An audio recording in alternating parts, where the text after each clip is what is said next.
Do the tough things first. Zinn now imparts his management philosophy in Tough Things First. Zinn covers the gamut from the essence of human happiness Having value is key to human happiness.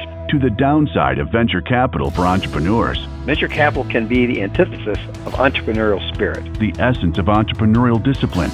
An entrepreneur without determination is truly an oxymoron. Zinn, Silicon Valley's longest-serving CEO.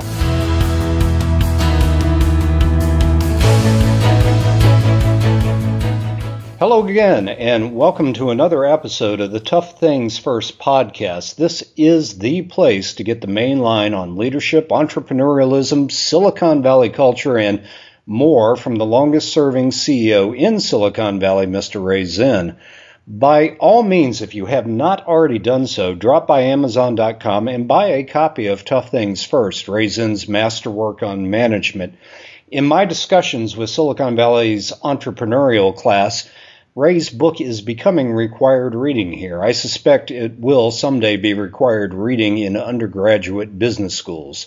So let's get going, because today's topic is as painful as it is interesting. And so good morning to you, Zinn.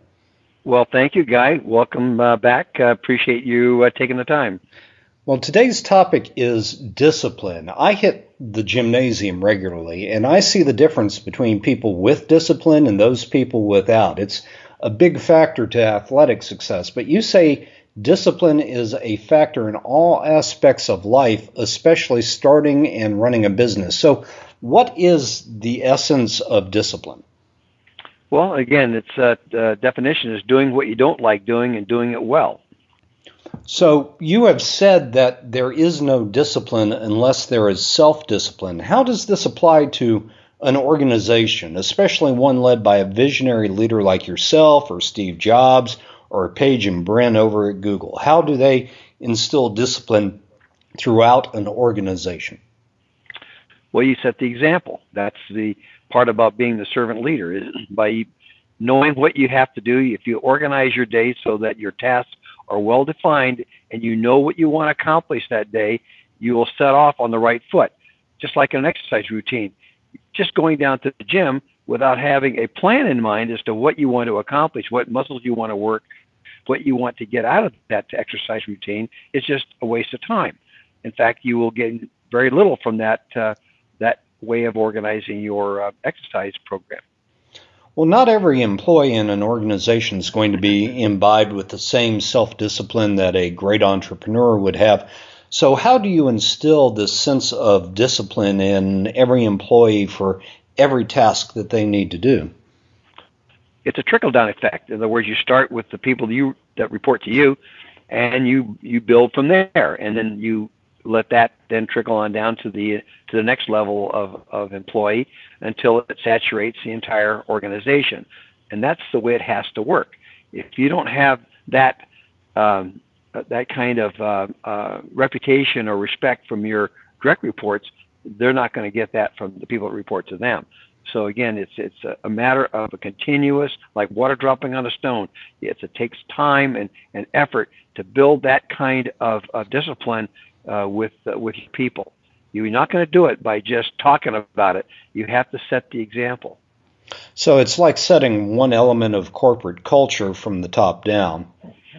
Exactly. All right. If you're not convinced of it, you're not going to convince anybody else of it. They have to see that you're willing to do the tough things first. And don't doubt for a moment that they're not going to see what you're doing and recognize that, yes, you are doing those tough things first, because you're not procrastinating. When they come to you with a problem, they will immediately see whether or not you're willing to solve that problem. When I've had my employees of direct reports come to me with a problem, they are amazed at how fast I respond. In fact, I asked them, well, how quick did I respond? They said instantaneously.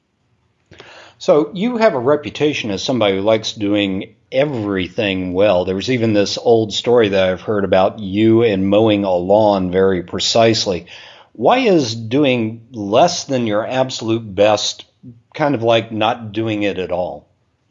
Well, it's kind of like having a nice pressed pair of pants but a wrinkled shirt. It just doesn't fit. So if you're going to have, or an unpolished pair of shoes, if you're going to have the right attributes toward doing everything the right way, you'll look put together. Polished shoes, pressed pants, pressed shirt, and so forth. So it all fits together. So you can imagine if you had, scuffed up shoes and a nice pair of pants, but a wrinkled shirt and your tie on half cocked, you can imagine that's not going to set the right image. And so this also has that same trickle-down effect that we were talking about in terms of discipline, that if they see management at the top layers executing very precisely, everyone in the organization chooses to execute precisely as well. Absolutely. It is a trickle-down effect. You cannot ask somebody to do something you're not willing to do yourself. So that wraps it up for this episode of the Tough Things First podcast. The next episode is going to be very interesting. It's going to be about venture capital and the trap that can create for entrepreneurs. So we hope you tune in for the next episode. And also, if you have questions for Ray Zinn, by all means, send them to podcast@toughthingsfirst.com. We'll put them in the queue and we'll get Ray Zinn to answer your questions directly.